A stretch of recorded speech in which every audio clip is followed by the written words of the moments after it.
It was my remit this afternoon is to explain to you what's happened and how we've managed to develop pre-hospital care in Scotland. There are certain things which have happened which have been sort of fairly significant in this development.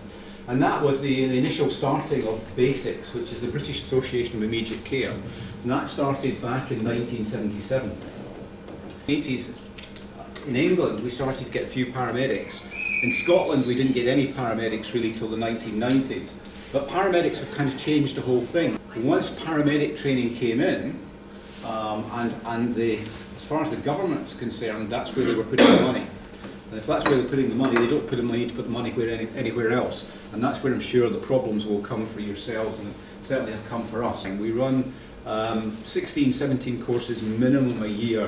Our way of getting more responders is that what we've done is we've actually got some money from the government, and we've actually taken on health service professionals for like half a day a week to actually go out, speak to people and encourage them to come on board. And most importantly, you have to collect data from all of this if you really want to convince people, and particularly if you want to convince anybody in the health service or the government that this is a good job.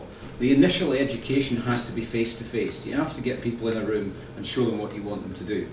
But there's good evidence out there that they forget it quite quickly. And you have to do refresher education on a regular basis if you want to keep them up to date. So we've been looking at all sorts of other ways of educating people that will cut down the amount of time involved. One of the things when you're looking for volunteers, they're worried they're going to have to be available 365 days a year, 24 hours a day, and they're never going to see a gin and tonic again.